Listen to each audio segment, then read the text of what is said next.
De volta para a nossa última aula de batalha espiritual. Chegamos, deixa eu ajeitar minha câmera, chegamos ao grande dia da aula número 4, de batalha espiritual. Ao vivo comigo, a Jane, a Jaqueline, o Ronaldo, o Márcio, o Carlos Oliveira, a Mônica chegou por aí também, a Edivânia. E se eu esqueci de alguém, me perdoe, porque é muita gente assistindo ao vivo e você que está assistindo gravado pode ver e rever quantas vezes for necessária essa aula de hoje. Essa aula de hoje ela tá muito boa e eu quero que você preste toda a atenção naquilo que nós vamos falar a partir de agora, porque esse conhecimento de hoje é de grande valia para cada um de nós. Então, vamos começar. Hoje nós vamos falar, deixa eu só tirar o marcador aqui que eu sempre esqueço, da batalha espiritual e como discernir as frentes do combate.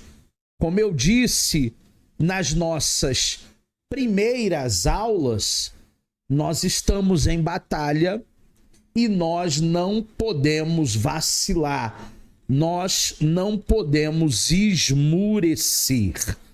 Compreender a natureza e as estratégias da batalha espiritual é crucial para todo cristão, permitindo discernir as diferentes frentes de combate e como se posicionar firmemente contra as adversidades espirituais. Turma, todos nós enfrentamos momentos de lutas. Aquele evangelho triunfalista que venderam para você de que é só vitória, só vitória, só vitória, só vitória, isso foi um grande erro. A vida do cristão ela é marcada de lutas. A vida do cristão ela é marcada de batalhas espirituais. Tem momentos que nós estamos muito bem. Agora, tem momentos que o mal ele se apresenta. O inimigo jaz ao lado. O mundo jaz no maligno. Então a gente precisa vigiar e orar em todo tempo e aprender a se posicionar com as armas espirituais. O apóstolo Paulo ele fala que nós devemos nos revestir da armadura de Deus. Então é isso que nós devemos fazer. Nós devemos nos revestir de toda a armadura de Deus. O capacete da salvação, a espada, o escudo da fé. Nós precisamos das couraças, precisamos ter os pés calçados no evangelho, porque o inimigo ele é um estrategista, ele nos estuda e em todo tempo ele tenta levar vantagem nas nossas fraquezas, nas nossas debilidades. É muito importante que estejamos atentos. A complexidade da batalha espiritual, além do visível, além do que a gente vê, a batalha espiritual, ela precisa ter uma perspectiva abrangente. Ela transcende essa mera confrontação das entidades demoníacas, abrangendo múltiplas frentes que impactam a nossa fé e a nossa conduta, nosso posicionamento, e se manifesta em desafios diários. Tem gente que diz que quando o capiroto não vem, manda o mensageiro. Decisões morais e na forma como interagimos com o mundo ao nosso redor. Compreender essa amplitude ela é crucial para uma abordagem equilibrada, evitando reduncionismos que empobrecem a nossa visão teológica e prática. A verdadeira vitória não reside apenas na expulsão de demônios, mas na edificação de um caráter cristão e na propagação do reino de Deus em toda a esfera da vida. Jesus mesmo, ele ensinou isso para os discípulos. Os discípulos estavam num determinado lugar, manifestou alguns demônios e eles expulsaram os demônios em nome de Jesus. E os discípulos voltaram felizes da vida. Olha, mestre, os demônios se submetem quando nós damos uma ordem no teu nome. Há uma unção em nós, há um poder em nós. E aí Jesus ele disse, olha, não fica feliz porque os demônios se submetem a vocês, mas que a nossa alegria, a nossa felicidade é ter o nome escrito no livro da vida.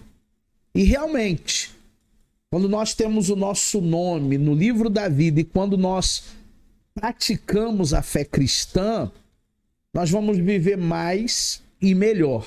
Estamos em luta, estamos em guerra, não podemos vacilar contra o mal, mas é importante entender que diante dos ataques malignos, o que vai nos manter de pé é o nosso caráter cristão. É aquilo que verdadeiramente nós somos, não aquilo que verdadeiramente a gente fica propagando aos quatro ventos. A realidade do adversário e o poder limitado e subordinado deles. Satanás, embora seja real e influente, ele possui um poder estritamente limitado. Ele não é autônomo, inerentemente inferior a Deus. Por quê? Porque tem pessoas, turma, que acreditam que é 50% do poder para Deus e 50% do poder para as hostes do mal. Nananina, não. A Bíblia Sagrada diz, próprio Jesus declarou, foi-me dado todo o poder no céu, na terra e até debaixo da terra. Todo o poder pertence a Jesus.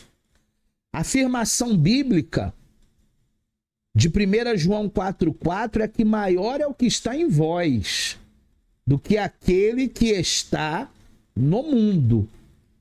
Ressalta a soberania divina e a capacitação do crente através do Espírito Santo.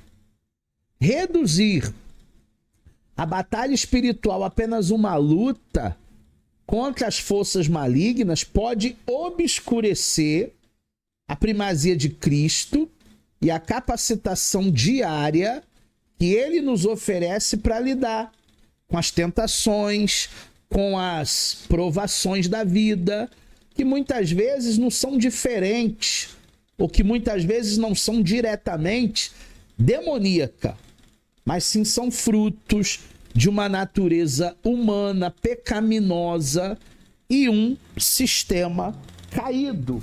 Então, muitas vezes, eu e você, que estamos em uma batalha ferrenha, a gente não vai lutar diretamente contra os demônios, mas a gente vai lutar contra aquilo que é influenciado por essa força do mal. A gente vai lutar contra pessoas, não propriamente contra a carne e contra o sangue, mas a gente vai lutar contra pessoas que são usadas pelo mal para nos atingir, através de mentiras, através de fofocas, através de injustiças, através de traições. Na realidade, foi a decisão da pessoa em fazer aquilo, mas ela acaba cedendo às tentações, às provações do inimigo. Por isso que a nossa briga, a nossa luta não é contra eles, mas é contra o mal. Só que muitas vezes o mal ele não vem diretamente. Os demônios não vêm diretamente. Eles acabam chegando a nós indiretamente usando pessoas. O perigo do reducionismo, uma visão incompleta da luta, reduzir a batalha espiritual a uma única dimensão, como a simples eliminação de demônios, é perigoso e ignora as nuances essenciais da nossa jornada de fé.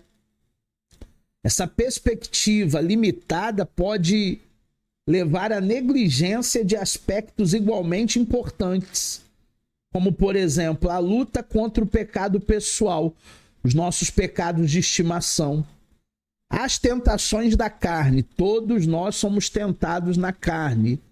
Os sistemas injustos que existem no mundo, e nós não somos desse mundo, nós somos do reino, e a falha de caráter. Então você vê que a batalha espiritual vai além de uma guerra direta contra os demônios. É se santificar a cada dia. É não olhar, para o mau exemplo das pessoas. Deixa eu beber aqui uma água.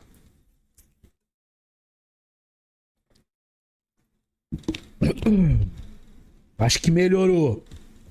Não olhar para o mau exemplo das pessoas. Procurar manter o seu caráter, o seu bom nome, a sua postura. Tudo isso são frentes espirituais que nós devemos estar atentos.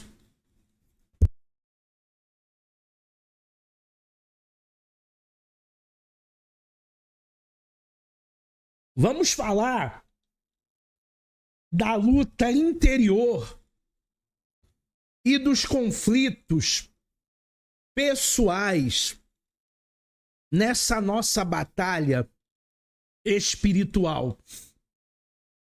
A batalha espiritual, ela tem uma dimensão significativa nos conflitos internos e nas lutas pessoais, aquilo que a gente vive dia após dia, representando 40% dos desafios que todo cristão, todo crente acaba enfrentando.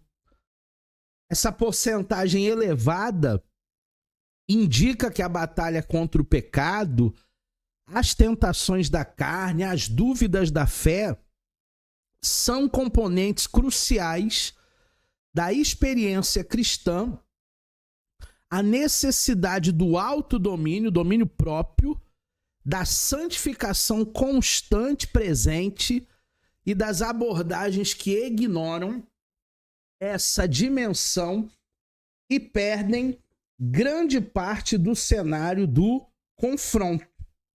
Então, por que o evangelho hoje ele está nivelado por baixo? Hoje mesmo, minha esposa disse que nunca viu um tempo com tantos escândalos em tantas igrejas. Não é só a Assembleia de Deus, não é só a Lagoinha. Várias igrejas, vários escândalos. Os profetas denunciando pautas aí na internet. Mas por que tem acontecido isso? Porque a igreja se tornou um lugar secularizado, porque já não há mais uma santificação da parte dos crentes, porque a nossa liderança tem negligenciado, sim, algumas pautas, alguns assuntos, e nós continuamos em batalha espiritual. Tem muito crente brincando de ser crente, mas o inimigo das nossas almas, ele não brinca de ser o nosso inimigo. Ele veio para roubar, para matar, para destruir. E nós precisamos estar atentos a essas artimanhas malignas. Existe uma influência externa, o mundo e os seus sistemas caídos. Existe uma influência do mundo, valores mundanos, ideologias mundanas, sistemas babilônicos que representam cerca de 35% da nossa batalha espiritual.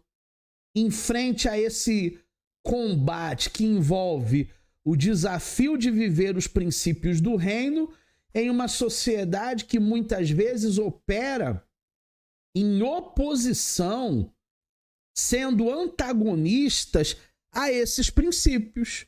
Por quê, professor? Porque lá onde você trabalha não existem só cristãos. Porque lá onde você estuda, lá onde você mora, não existem só cristãos. E na igreja que você serve, não existem só cristãos. Ah, professor, aí o senhor pegou pesado. Na igreja que a gente serve, não tem só cristão convertido? Não!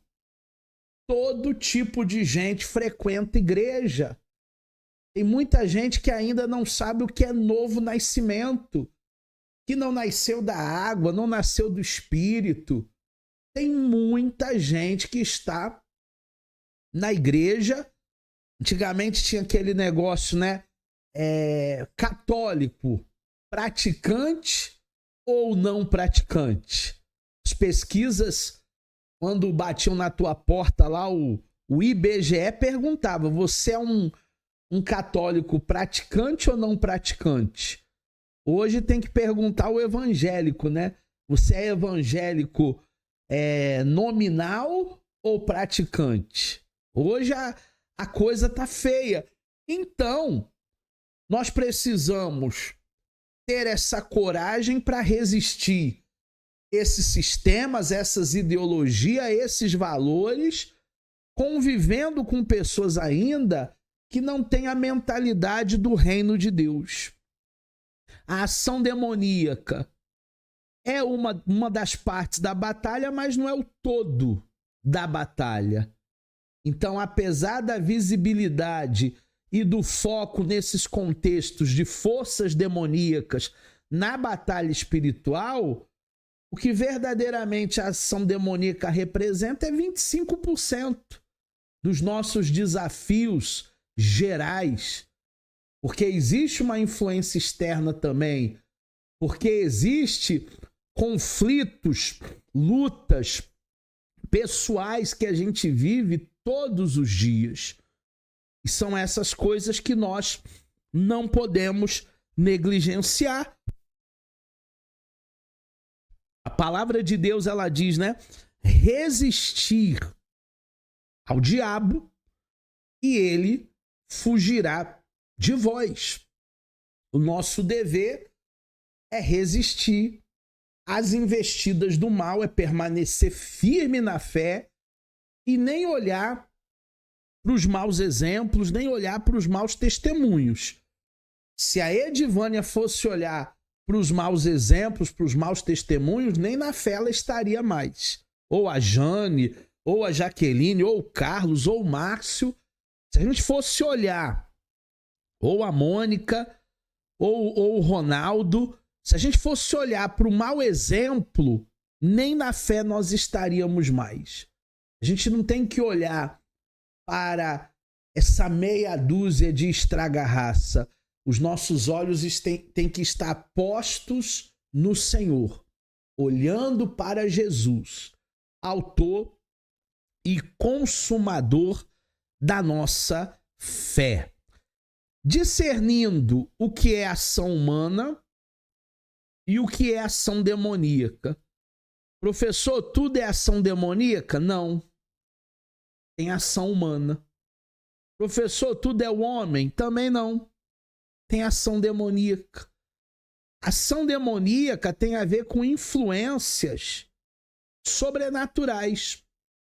Anjos caídos que exercem a sua influência através de táticas, como medo, que paralisa a pessoa, como opressão, que nós vimos na segunda aula, que visa desestabilizar alguém.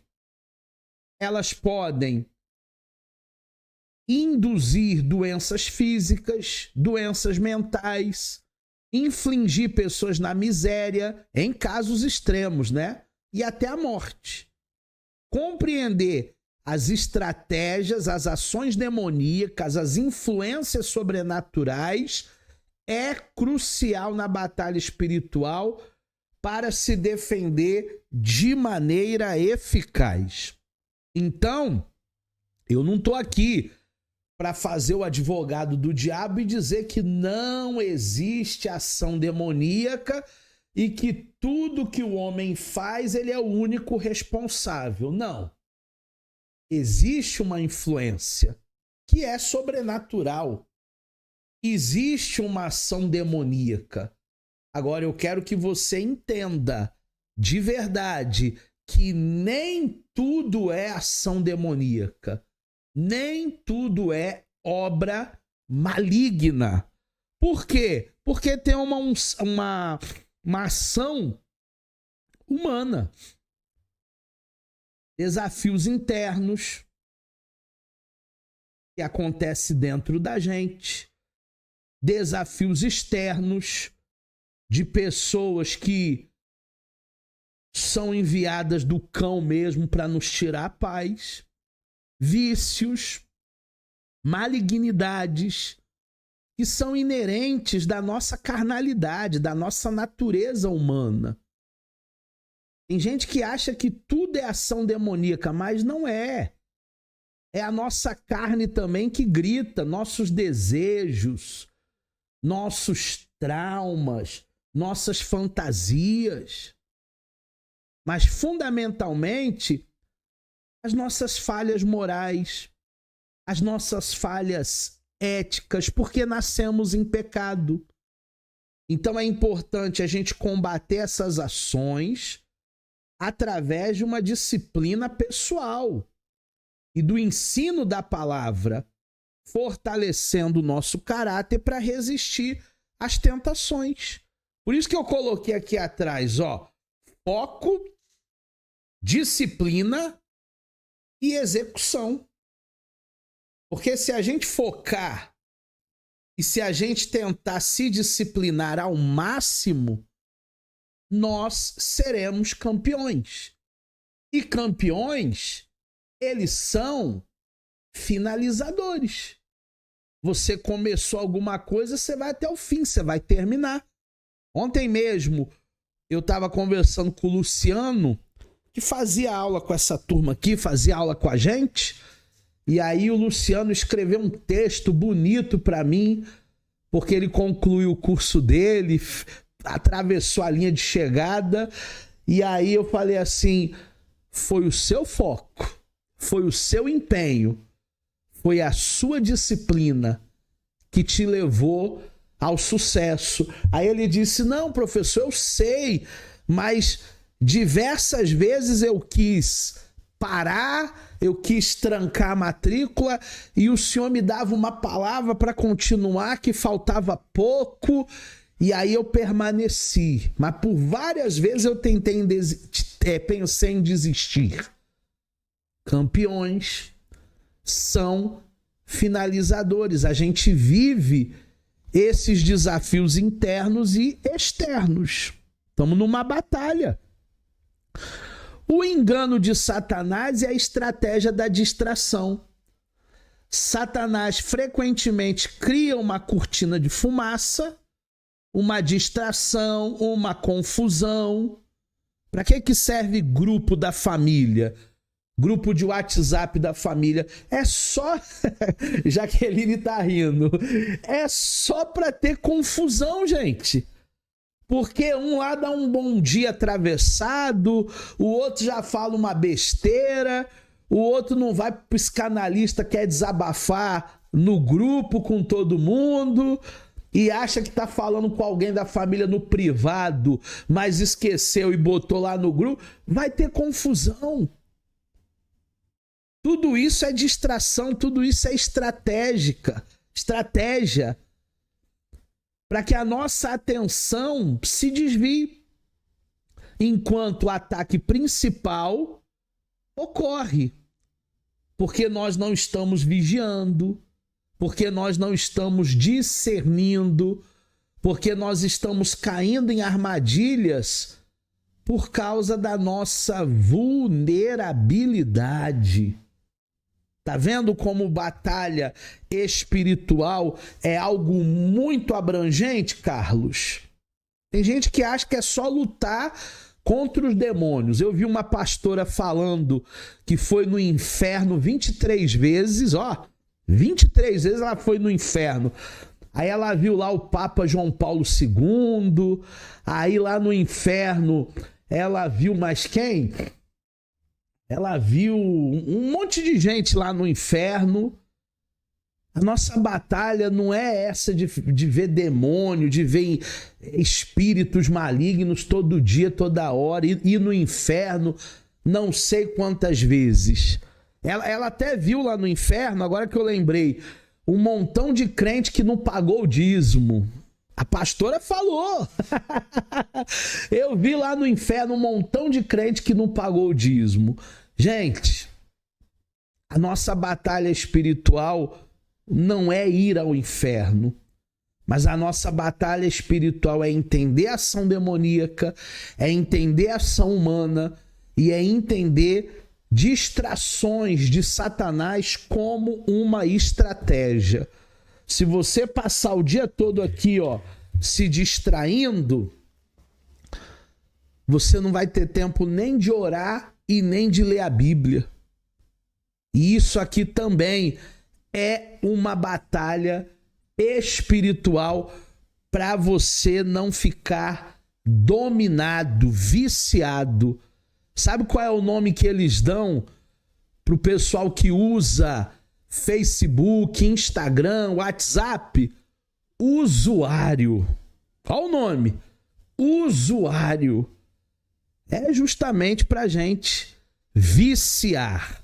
Voltando aqui no slide, a gente precisa distinguir as ações e entender essa balança da espiritualidade. Lá no topo da pirâmide, número 1, é crucial que você saiba discernir a origem dos problemas. Aproximadamente 60% das dificuldades que nós enfrentamos na nossa vida tem uma raiz com ações demoníacas, diretas, se manifestando através de opressão, de tentações deliberadas.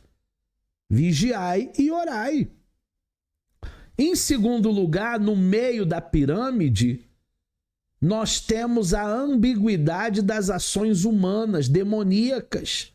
Aproximadamente 25% desses casos parece puramente demoníaco, mas na verdade são falhas nossas, fraquezas nossas, tentações que a gente cedeu em um ambiente propício para que determinada coisa acontecesse. Por que determinados pecados acontecem até no meio gospel, até na igreja gospel? Porque tem gente que não vigia nada. Se vigiasse um pouquinho, não aconteceria. Tá entendendo, Jaqueline? Tá entendendo, Edivânia, Jane, Ronaldo, Mônica, Carlos, pregador, Márcio? Qual é a chance, por exemplo, que eu, Eduardo Maciel, professor Eduardo, pastor Eduardo, qual é a chance de eu cair em adultério? Ah, professor, a chance é alta. Não. Porque se eu me policiar, se eu procurar levar a minha esposa para os meus eventos públicos, se eu procurar estar sempre com a minha família, se eu não ficar de tititi no estacionamento da igreja, eu estou fugindo da aparência do mal. A chance, Carlos, é zero. A chance, Ronaldo, é zero. Tô falando de mim, não tô falando dos outros. Tô falando de mim. Não é porque eu não sou tentado, mas é porque eu entendo que eu não posso falhar. Eu tenho um compromisso, eu tenho uma aliança, primeiramente com Deus e depois com a minha família. Ah, mas fulano de tal caiu. Caiu porque não orou, não vigiou. Caiu porque vacilão. Vacilou. Disfarces do inimigo, cortina de fumaça. 15% aproximadamente desse cenário de conflito espiritual, batalha espiritual, se utiliza nessa tática aí de distrações, falsas ameaças. E o que verdadeiramente ocorre aí é que a casa ela está adornada, perfumada, porém vazia, desprotegida. E aí, meu irmão, nós precisamos proteger aquilo que temos de mais importante na nossa vida, que é a nossa salvação. Simples assim. O de mais importante que eu tenho na minha vida é a minha salvação. E eu tenho que proteger com unhas e dentes. Confusões comuns, portas fechadas ou erros humanos. Tem muita gente que confunde também, Márcio, o que é porta fechada por Deus, porque Deus não só abre portas, ele também fecha, Ronaldo. Foi ele que fechou a porta da arca. Mas também tem o outro lado que são erros humanos. Erro humano versus o ataque espiritual. Muitas vezes a tendência é atribuir os comportamentos pecaminosos como adultério, como mentira, a uma influência maligna, demoníaca. Mas, na verdade, é uma falha humana. Ai, eu não resisti. Ai, a carne é fraca. Ai, quando eu vi eu já estava envolvido. Ai, quando eu vi eu já estava encantado. Não foi o demônio que colocou aquele prato de lentilha para você perder a sua bênção. Foi você que não segurou a tua onda e que não entendeu o tamanho da sua fome. Verdade seja dita. Discernir portas fechadas por Deus. Nesse contexto de batalhas espirituais, a gente precisa entender que Deus também fecha portas. A gente precisa entender que existem impedimentos na nossa vida e que isso não é um ataque maligno, mas é Deus intervindo divinamente porque o propósito dele é o amor. Será que Deus ele não sabe qual é o melhor para a minha vida, para a sua vida, para a nossa casa? Eu me lembro, alguns anos atrás, eu já contei isso, os alunos mais antigos lembram. Alguns anos atrás eu fiz uma prova para capelão da aeronáutica. E para mim eu tinha passado. Tanto eu, como um colega meu, que é até doutor da PUC, doutor Bruno Albuquerque, fizemos a prova no mesmo dia, na mesma sala, e pra gente, a gente tinha passado. Para ser capelão da Marinha, para entrar como segundo tenente da Marinha. E o que aconteceu? No dia do resultado, nem eu, nem o Bruno passamos. A gente viu algumas cartas marcadas, algumas respostas ali que a gente não concordou. O Bruno até entrou com 8 requerimentos para revisão de prova. Não adiantou nada. Sabe por quê?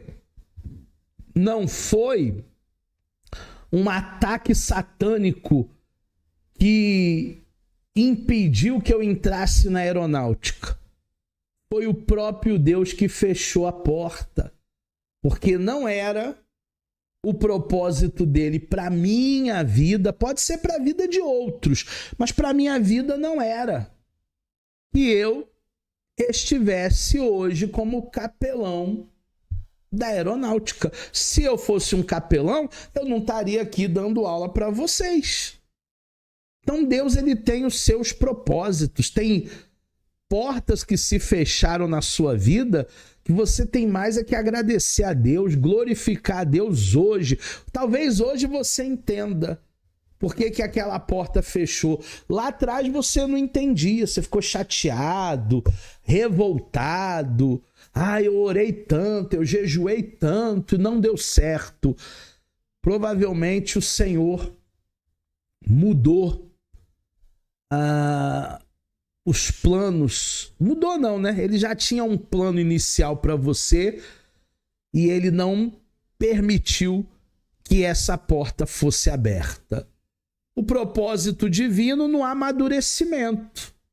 Quando você e eu amadurecemos espiritualmente falando, nós passamos a ter uma vida de dependência de Deus. Agora a gente já não pensa mais em bloqueio do inimigo. Agora nós já pensamos da seguinte maneira: se Deus quiser, eu quero. Se Deus não quiser, eu não quero. Se Deus me der, é meu. Também se Deus não me der, tô fora. É dessa maneira que a gente pensa. Quando a gente começa a colocar a nossa vida nas mãos do Senhor, quando a gente começa a ter uma vida mais amadurecida espiritualmente falando. O erro humano são atribuições equivocadas de pecado. Quando nós somos confrontados dentro de uma realidade pecaminosa, pode ser a mentira, pode ser a ganância, pode ser o egoísmo. Uma grande parte da igreja, 75%, tende a culpabilizar o diabo. Mas tem coisas que não é o diabo, é a tua responsabilidade, é a tua vigilância, é a tua submissão à palavra. Tem gente que é tão desorganizado, mas tão desorganizado que ele perde o trem.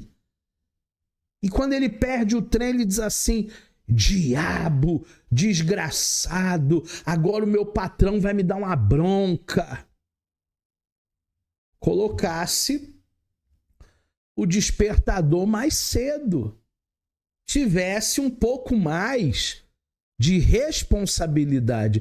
A responsabilidade, ela é nossa. O perigo da guerra espiritual muitas vezes pode ser confundido com o propósito de Deus. Existe um erro comum que as pessoas da fé cometem, achando que essas portas que foram fechadas por Deus são, na realidade, uma guerra espiritual ou automaticamente a ação do maligno. Não é. Essas barreiras que a gente encontra na vida pode ser o próprio Deus dizendo: filho, eu tenho algo melhor para você daqui 1 ano, daqui 3 anos, daqui 5 anos. Eu gosto muito daquela passagem, Carlos, que diz assim: o que os olhos não viram, o que os ouvidos não ouviram, o que não subiu ao coração, é o que Deus preparou para ti e para mim. Então, todas as coisas cooperam para o bem daqueles que amam a Deus. O propósito de Deus é o amadurecimento espiritual de cada um de nós acima de tudo.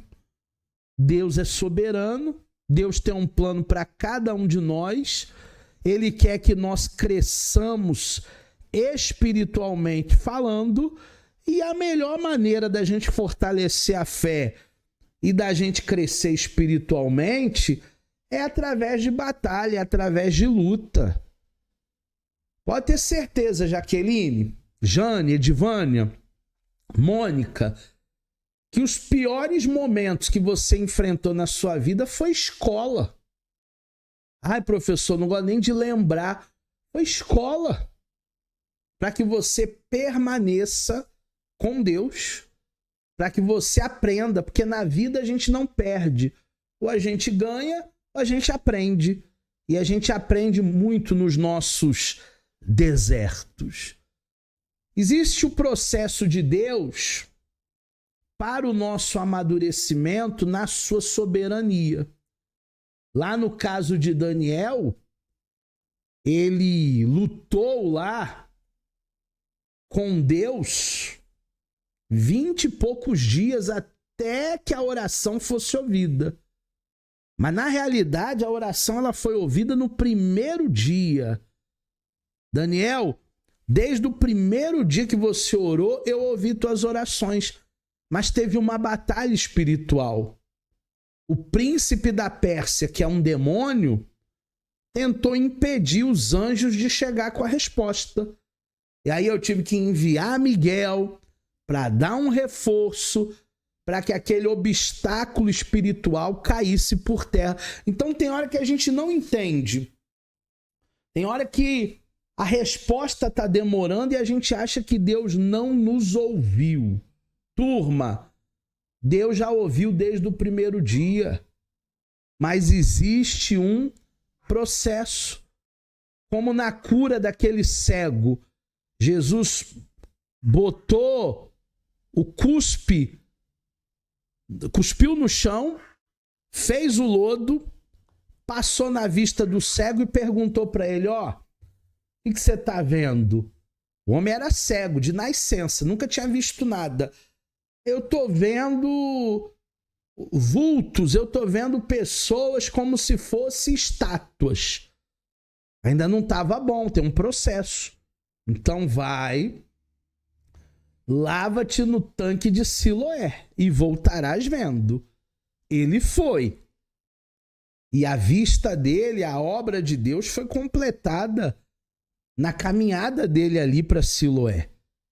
Então a gente tem que obedecer esse processo. Tem gente que não sabe esperar o processo, mas o processo, ele é legítimo. O caso de José vai fazer com que a soberania de Deus, a soberania divina, faça com que a pessoa entenda que as adversidades é só um desenho dentro de um script de Deus. Os irmãos de José o venderam como escravo. A Jane tá falando aí, fala Deus. Tá falando, né? Os irmãos de José venderam José como escravo. Intentaram o mal contra ele. Só que todo o mal que os irmãos de José, naquela venda como escravo, tentaram fazer, Deus ele reverteu em bênção. Então tem coisas hoje que você está vivendo, eu estou vivendo, que parece o mal, que parece uma injustiça, parece uma traição. Só que Deus vai reverter isso em bênção. É só você crer. Em Atos 4, 24 ao 30, nós temos a perspectiva apostólica sobre as ameaças. Era uma época de perseguição, de adversidade. Os apóstolos, os profetas, os evangelistas não se curvaram a essas oposições malignas. Eles sabiam que os demônios faziam frente ali para que o evangelismo não acontecesse, as missões não acontecessem, mas eles estavam ali em batalha espiritual e se fortalecendo na fé. Porque quando se trata da palavra, a resistência é maior. Não tem resistência para o show da Madonna, não tem resistência para o show da Lady Gaga, não tem resistência para o show da Shakira, mas vai fazer um evento evangelístico, aí, meu irmão, é uma batalha de fé. Aí é uma batalha verdadeiramente espiritual. O cuidado com o foco no lado sombrio, no lado dark da vida cristã. Professor, eu quero fazer um curso sobre os demônios. Mas para que isso? Faz um curso sobre aquilo que Deus tem para nós.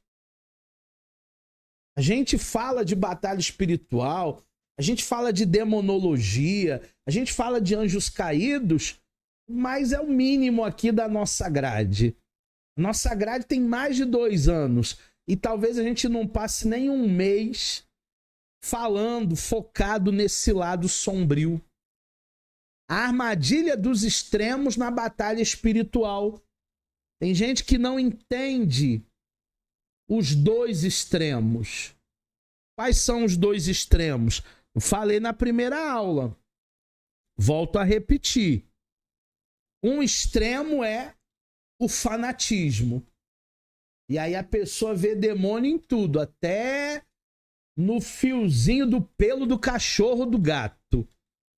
E o outro extremo é o ceticismo, a falta de fé. Não. Sejamos equilibrados, nem tanto, nem tão pouco. O perigo do foco desproporcional na guerra espiritual. Estamos em guerra? Claro que estamos. Mas também eu não vou dormir à noite e eu vou ficar ouvindo os lobos andando em cima do meu telhado e querendo me devorar. Ah, mas tem gente que tem essas paranoias? Tem. Tem pastor amigo meu que diz que à noite ele não dorme, ele fica ouvindo lobos que querem devorar ele. Misericórdia. A importância da doutrina bíblica. 2 Timóteo 2,15 diz que você deve procurar se apresentar a Deus como obreiro aprovado, que não tem do que se envergonhar, que maneja bem a palavra da verdade. Somos pentecostais? Somos. Agora, não dá para ficar numa igreja que não tem palavra. Né, Jane? Conheço o pastor da Jane. Um pastor de palavra. Né, Jaqueline? Não dá para ficar numa igreja sem palavra. Conheço o pastor da Jaqueline, pastor Anderson. Uma igreja que só tem grito, experiencialismo, como o pessoal diz aí, Ronaldo, reteté. Não. Nós precisamos, carecemos da palavra, do evangelho, senão a gente não cresce. A celebração da soberania de Deus, o nosso coração no evangelho. Cultos que desvirtuam o foco espiritual. Tem essas coisas bizarras aí na internet. Depois procura aí. E tem lugar aí que nem parece igreja, mas dizem que é igreja. O fascínio pelo lado dark, o fascínio pela demonologia. Não é que o demônio não existe, mas para que essa exposição, essa exploração excessiva? Para que um show com pessoas manifestadas ali com espíritos demoníacos? Não tem necessidade. Jesus dizia, cala-te e sai dele. Consequência de desviar o foco do evangelho. Se nós desviarmos os nossos olhos do evangelho, nosso culto vai se tornar apenas uma cerimônia, apenas um clube, apenas um lugar de ajuntamento.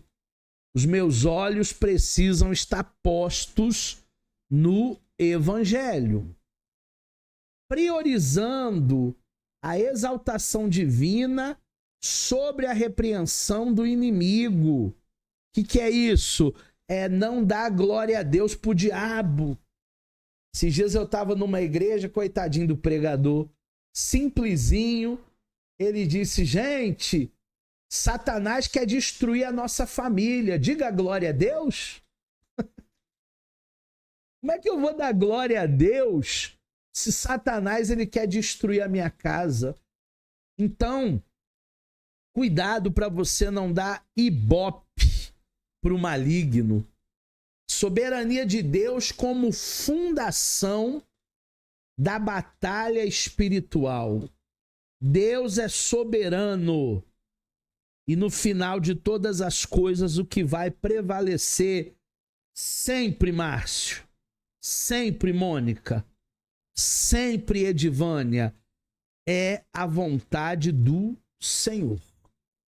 O coração do evangelho, notícias avassaladoras ou alvissareiras de redenção.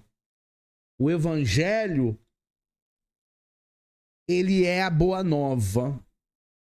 O evangelho é o poder de Deus para todo aquele que crê. O evangelho é aquilo que pode mudar a história de alguém.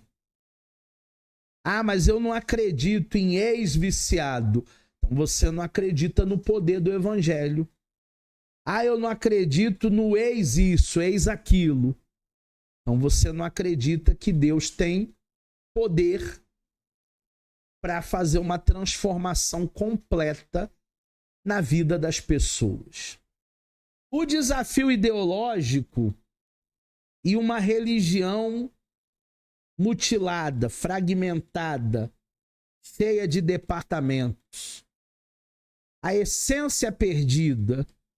Hoje mesmo eu falei com a minha esposa no carro, aonde foi que a gente se perdeu? Quando a religiosidade se deforma? Por que que a igreja tem flertado tanto com as ideologias externas? Por que que a igreja está tão estranha? Por que que nós nos desvirtuamos do propósito maior? Por que que tem pastor que fala mais de política do que de Jesus? Tem pastor que fala mais de política do que de Jesus. Perderam o foco. Lições do passado. A igreja e as forças dominantes. Historicamente, o cristianismo enfrentou inúmeras situações, mas a obra não parou. O papel profético continuou, as transformações continuaram, nem o interesse econômico, nem político pôde parar a igreja. Nem o Coliseu, nem as perseguições. Porque aquele povo que estava lá amava Jesus acima de todas as coisas. Dentro de um contexto contemporâneo, nós enxergamos as resistências e nós enxergamos também o engajamento proativo. Esse é o nosso cenário atual. De um lado, resistência, do outro lado, o engajamento do povo de Deus. Agora, cuidado com época de eleição, porque época de eleição chega todo mundo lá para assistir o culto na tua igreja, tá? O vereador, o deputado, o senador, o candidato, eles aceitam até Jesus. E o legal é que eles aceitam Jesus várias vezes em várias igrejas. em várias religiões. Cuidado, ano eleitoral é um ano assim que essas questões aí têm que ser muito bem avaliadas. A desnaturação da fé por uma ideologia mutilada, a religiosidade. O que nós temos nos nossos templos hoje? Nós temos muito mais religiosos do que cristãos. Cristão é pouco, religioso tem um monte. Os ecos do passado, como interesse secular que calaram o cristianismo. Quando que uma igreja ela deixa de ser uma igreja cristocêntrica? Quando só se fala no eu e eu. Até os louvores a gente tem que tomar cuidado para a gente não cair numa igreja que não é cristocêntrica, mas que é antropocêntrica. O confronto atual da igreja sob o ataque por defender a justiça. Hoje nós estamos travando uma batalha que não é só espiritual, porque no mundo hoje tem injustiça social, no mundo hoje tem abusos, no mundo hoje tem tantas parafilias aí. E o nosso papel como igreja é o papel profético. Por que a pastora Helena Raquel essa semana viralizou? Foi parar até na Globo News, né? A Helena Raquel viralizou. Por que essa semana? Porque ela falou a verdade. Porque ela falou de uma pauta e tem hora que a gente tenta jogar para debaixo do tapete. E tem coisas que nós, como cristãos, não podemos jogar para o tapete. Estamos em uma batalha espiritual. 7 dias por semana. 24 horas. 52 semanas por ano. 365 dias. É batalha. A igreja em ação além das 4 paredes. A promessa superficial da batalha espiritual internalizada. A palavra igreja significa chamados para fora. Tem gente que acha que ser igreja é apenas estar dentro. Nananina, não. Ser igreja é você sair lá fora onde os pecadores estão. A consequência prejudicial para a mobilização eclesiástica. Essa perspectiva limitada, essa diluição do poder, da mobilização da igreja. Sabe que eu tô vendo, já não é de hoje, Carlos? Não tem mais culto ao ar livre, não tem mais cruzada evangelística. A igreja hoje ela está muito restrita nas 4 paredes. O chamado bíblico para mim, para você, é ser sal, é ser luz. Nós somos o sal da terra. Nós somos a luz do mundo. O sal precisa salgar. A luz precisa brilhar. Se não tiver a luz, não tem condição.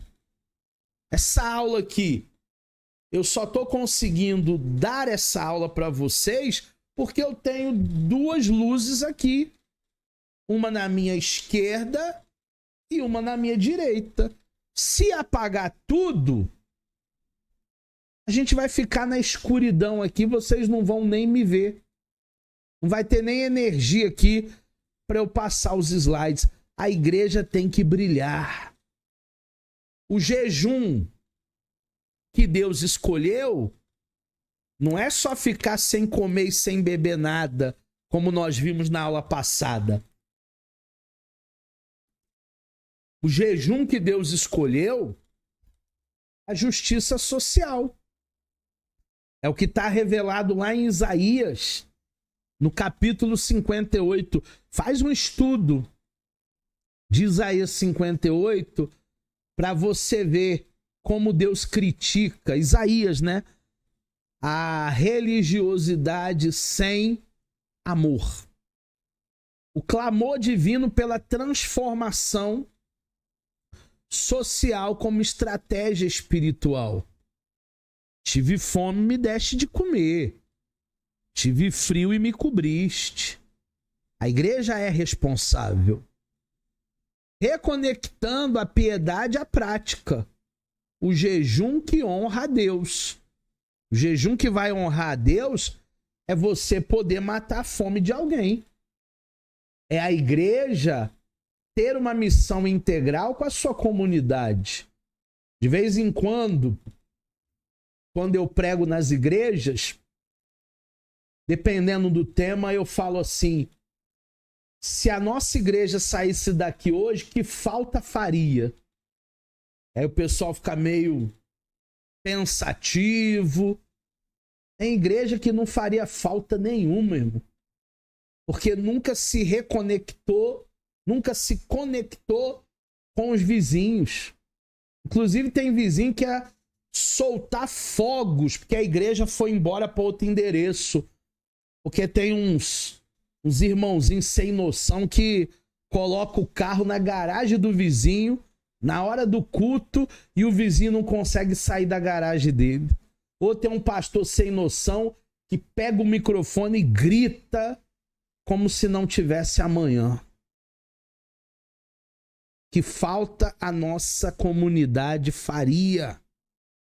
Distorção da piedade quando a religião se desconecta da realidade. Ou seja, não é uma ação social cristã, mas está desconexa porque existem interesses escusos. E esse é o desafio da batalha espiritual. O imperativo da justiça social respondendo a um chamado divino como ação. A própria palavra oração requer ação. Vai ficar orando, pedindo a Deus e não vamos agir? Vamos agir. Vamos fazer acontecer. Acreditar é fazer acontecer. Vamos fazer acontecer. Em nome de Jesus. O potencial transformador da fé praticando o jejum escolhido por Deus de Isaías capítulo 58, que é assistir a viúva, o órfão, que é dar dignidade para o ser humano. O ser humano é o nosso próximo. E se ele é o meu próximo, eu preciso entender que se ele tiver fome, eu preciso ter a missão de dar-lhe de comer. Guerra espiritual na prática e na ação da caridade. Luta espiritual por meio de uma ação constante, que é a bondade, que é a generosidade, que é o altruísmo. Gente, parece que a parte do corpo que mais dói é o bolso. Porque quando alguém pede uma contribuição, uma ajuda, a maioria não quer fazer. Verdade seja dita. Hoje mesmo, um amigo meu pediu uma ajuda para a igreja dele, para ele trocar lá o púlpito da igreja dele. É uma igreja pequenininha, tem poucos membros. E aí ele está pedindo para os amigos quem pode dar uma contribuição para ele conseguir um púlpito mais bonito, melhor. E eu falei com ele, ó, semana que vem pode contar comigo que eu quero ajudar também. Eu ajudando, outro ajudando, membro ajudando, daqui a pouco a igreja não vai ter falta de nada. Isso é solidariedade, isso é pensar. Isso é pensar mais adiante, mais avante. Caridade como a arma principal nutrindo o corpo e a alma. Guerra contra o diabo, dando pão a quem tem fome. A religião, como diz Tiago 1,27, pura e imaculada, é cuidar dos órfãos e das viúvas. Se existe alguém na tua vizinhança, mesmo que não seja cristão, mesmo que não seja crente, mas se existe alguém na tua vizinhança que carece do amor, que carece de algo para que ele possa verdadeiramente ser ali abastecido, ser ali assistido, ser ali abençoado, então eu e você precisamos procurar alguém, pessoas, viúvas, órfãos, gente necessitado e fazer a nossa parte como igreja.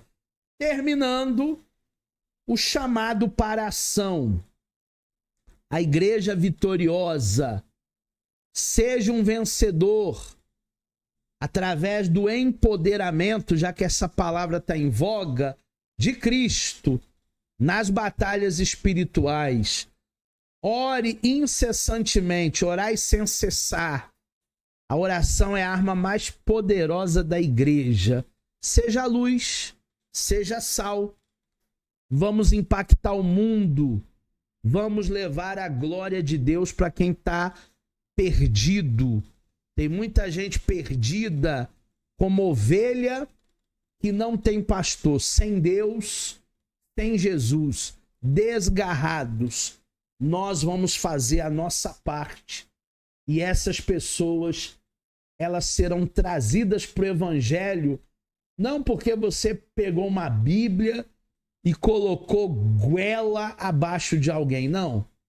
Mas porque você, com boas ações, com uma missão integral, levou o amor, levou a solidariedade, levou a presença de Deus, e essa graça irresistível tomou a vida dessa pessoa. Chegamos ao final da nossa disciplina de batalha espiritual. Espero que valeu, porque para mim valeu demais. Para você também valeu. Vamos nos aprofundar no material didático e nos veremos nas próximas aulas, se Deus assim permitir. Um forte abraço e até as próximas disciplinas.